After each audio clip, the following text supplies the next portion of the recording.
Does your arm feel heavy after your stroke? It can make it hard to pull on a shirt, wash your hair, or even make a meal for yourself. Now, if you've already watched my heavy leg after stroke video, or you just want to get straight to the exercises, jump to this timestamp. Otherwise, here's a quick explainer on this heavy feeling after stroke. Now, we don't exactly know why this happens after a stroke, but we have some ideas. If you had some sensation changes like trouble detecting touch or pressure, or maybe you developed tingling or numbness, this can all make that heavy feeling worse. If you experience high muscle tone or spasticity leading to that increased muscle tension, it can make those limbs feel heavier. The muscles that were affected by your stroke also are not contracting and moving the way that they should. And when that happens, it can feel like you're carrying dead weight, which is really heavy. Your brain may also not be able to recognize where your body is in space, which can lead to an increase in that heavy feeling. And last but not least, there is some research to suggest that that heavy feeling is related to neurofatigue. So with all of that in mind, let me show you a few exercises to help reduce that heavy arm feeling after your stroke and get you back to your activities of daily life with more safety and better confidence. Exercise 1 is shoulder flexion. This is focused on the muscles that help to raise the arm because that can be very difficult when your arm is feeling really heavy. And we know that that impacts a lot of functional things that we need to do day to day.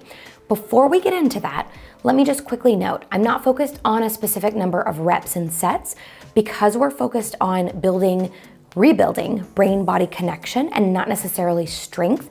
The goal is to do as many repetitions as you can without lots of pain or discomfort. If you need a guideline, at bare minimum, you should be doing at least 3 to 5 sets of 10 to 15 repetitions every single day. Of course, always check with your doctor or therapist before starting any new exercise or therapy routine.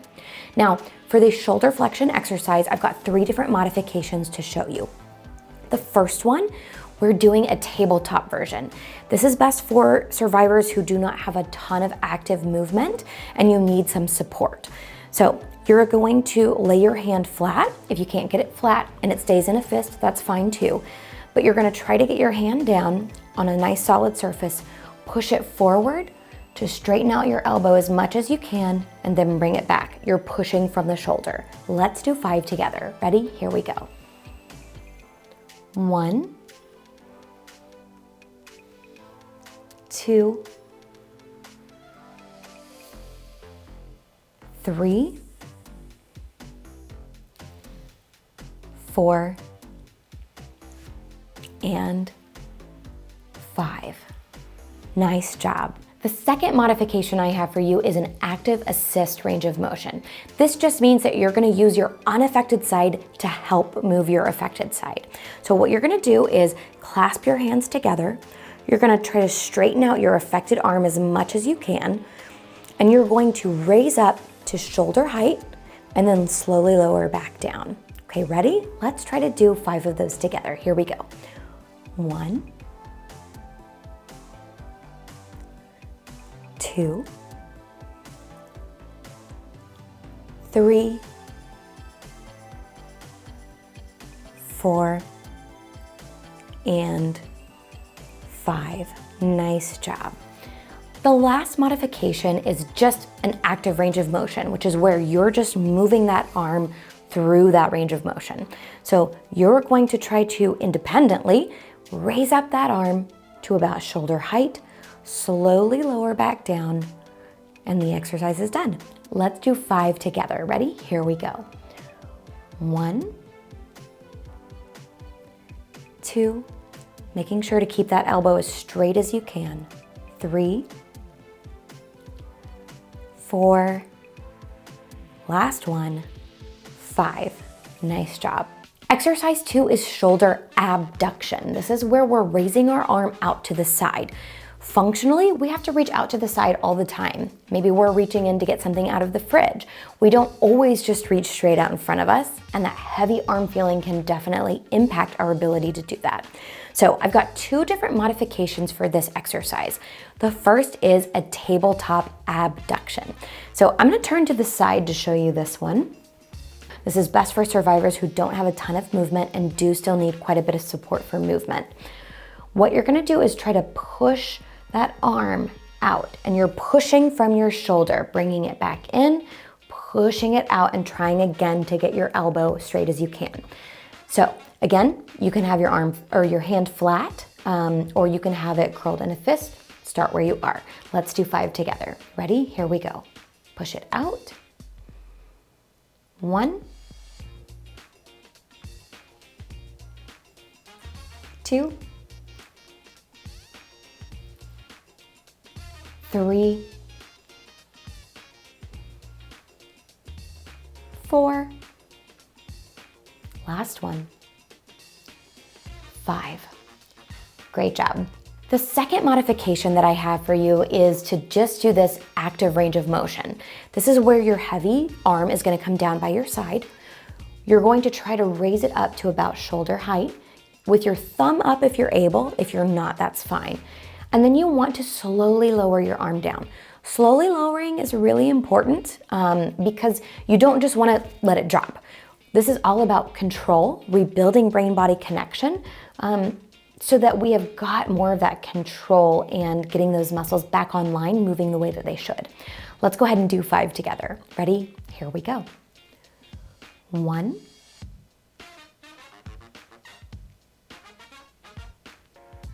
2,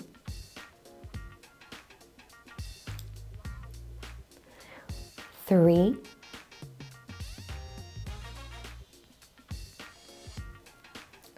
4, and 5. Great job. Take a rest there. Exercise number 3 is shoulder external rotation. Often when we are reaching and lifting our arms, we're not doing so just in flexion or abduction in isolation. We often have to reach into external rotation, say to brush our hair or put on a seat belt, or even internal rotation when we're, say, like pulling up a sleeve. However, after a stroke, external rotation is usually what's most impacted, which is why we're focused on it here. Now, I've got 3 different modifications for you, and the first is an active assist range of motion with your arm down by your side.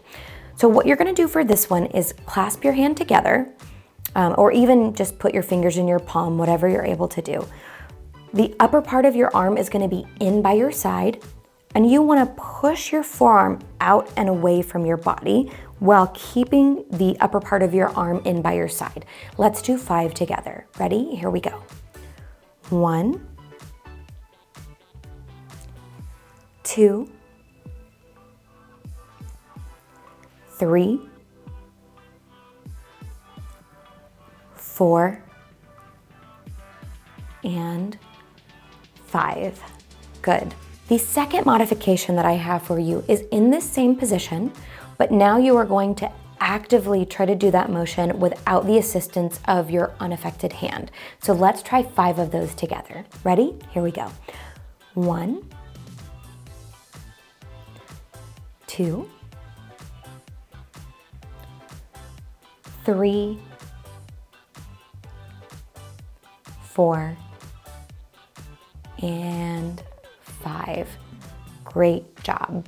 The third modification is the hardest, and you wanna make sure that you respect any shoulder pain that you have with this. Like I mentioned before, always talk to a therapist because there can be a lot of shoulder issues that crop up after a stroke.